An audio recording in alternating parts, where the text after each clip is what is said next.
Alright, guys, so we are back with episode 2 this time of the Yankees franchise. Um, so we're going to go ahead and kind of get into some things here. Going to have a lot of information. Um, so let's go ahead and get into it. We got some prospects here. We're going to go with the top 10 prospects. This thing will stop doing that. It's so annoying. All right. Number 1 prospect, Clint Frazier, outfielder. Number 2, Gleyber Torres, shortstop. Number 3, Jorge Mateo, middle infield. Aaron Judge at 4, outfield. At 5, Blake Rutherford, outfield. 6, Justice Sheffield, left-handed pitcher. 7, Miguel Andujar, third base. Number 8, Domingo Acevedo, right-handed pitcher. Number 9, James Caperlan, right-handed pitcher. And number 10, Albert Abreu, right-handed pitcher. So on the scale of like scouting, you have it kind of goes from 20 to 80. 80 being elite, 70 being well above average, 60 well above average, 50 is average, 40 below average, 30 well below average, and then 20 is basically like poor.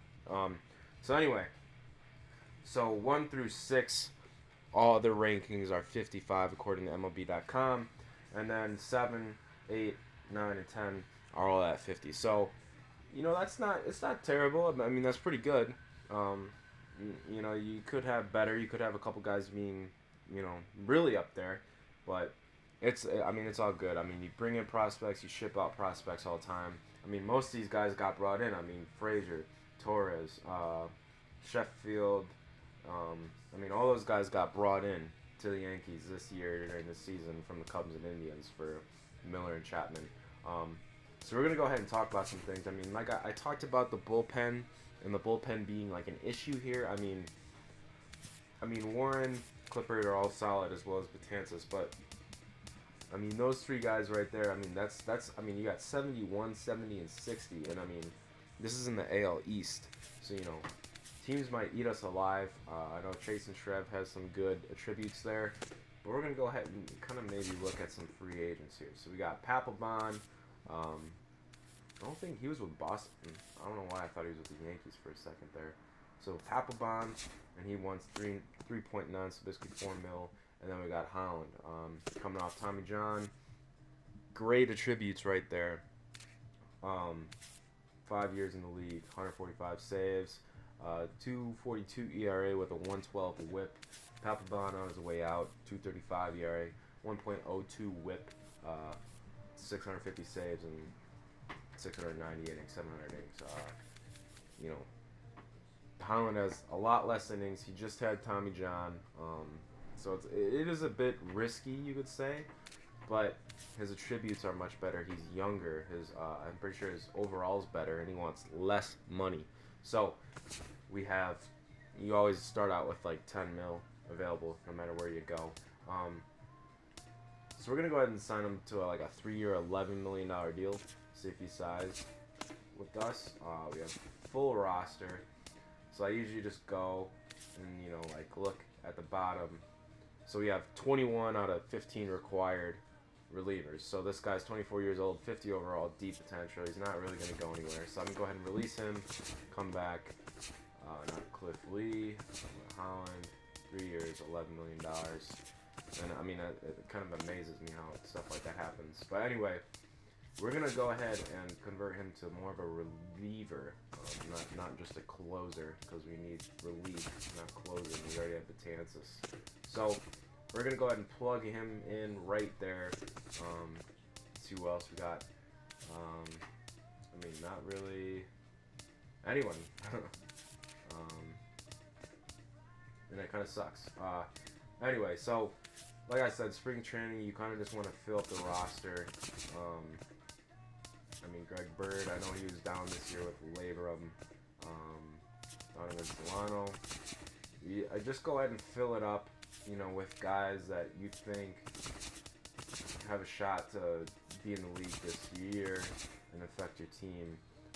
But be careful, like with guys like Torres, you might want to get him some action in spring training, but at the same time, as soon as you add them to the 40-man roster and they go to the show, even if it's for spring training, that's when their salary gets bumped up from like the 60, 70,000 that you see in like when you re-sign guys to like the 560K. So just be wary of that. I mean, it's not a huge deal, but if you add like everyone, then you're gonna be paying everyone a bunch of money. So just keep an eye on that. Go ahead and add Dustin Ackley, Frazier. I don't know. I might just leave him down just for right now. But yeah, I mean, that's really it. I mean, just go ahead and add him. I know he's pitching for the Yankees. I'm gonna go ahead and add Mason Williams too. So yeah, that's really it for right now. We still have one bullpen spot available. Go ahead and take a look. You know who else we could possibly add for the bullpen? Rex Brothers. Oh, that's interesting. Brian Morris, Ray Choate, Papelbon, and Yorvis Medina. So, I don't. That's a tough one. I mean, the guy's young. He doesn't want that much money. I'm gonna go ahead and take a gamble on him. Go to release this guy. Go back. Pick up Medina. I'm gonna go ahead and sign him to 5 years too. So, I mean, he's young. We'll see how he kind of pans out there. I mean, his numbers right there, those are pretty solid numbers. The walks are kind of something we need to take care of. So that's really it. This is going to be my spring training roster right here. I haven't really touched the lineup yet. I just added a bunch of guys to kind of fill it out. Yep, 35 guys. So we're going to have to divvy that down between AAA, AA, single A, all that stuff before the season starts. But that's really it. I mean, you guys have seen before, I don't really play too many spring training games. Go ahead and, this is an important thing, you got to change them to auto when, that's interesting. I'm going to come back to that in a couple weeks, see if it still says auto not training. So, we'll see. I'm going to come back to it, like I said. Anyway, sponsorships are good. Free agents are good. I don't think there's really any young prospects that we can sign. Doesn't look like it.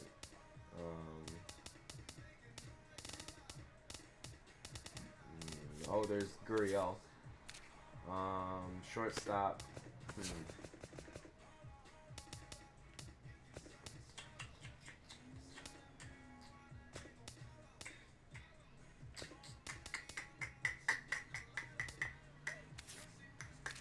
I'm gonna go ahead and release Cosma. I'm gonna release Jonathan Diaz. And I'm gonna bring in Gurriel. He got picked up just by the Blue Jays, like 7 years, $22 million. So he's a good young, prospect from Cuba. He's like Cuba's like one of their like leading. He's been a beast in Cuba, basically. So I'm gonna go ahead and like take a quick pause, and I'm gonna fix the lineups, fix the rotation, all that stuff, and I'll come back. And we're gonna start simming when I come back. All right, guys, I'm back. So let's take a look at the lineups. I was making the lineups, and I really noticed that the Yankees don't have anything. Really, I mean, everyone's ratings are just down. I mean, Ellsbury still's got the speed. He only hits against righties. Gardner's ratings are down. Butler hits better against lefties, but yet his contact for the righties are better. McCann's ratings are down. Teixeira, power against righties. Castro, contact against lefties. Gregorius, nothing. Headley, nothing. Ackley, nothing. Greg Bird, power against righties. Solano, contact against righties. Mateo, nothing. Judge, I noticed this, power against lefties, kind of even throughout the rest of the middle. And then Gary Sanchez, our star player, hopefully, 61, 52 for contact righty and lefties, 68 power righties, 64 power lefties. Good fielding percentages, or attributes, my bad, though. So all of it is just kind of a big surprise. So anyway, we're gonna try and get through spring training here if I can get my other hand on the remote controller. So go ahead and go one time through the rotation. Kind of see what pops up.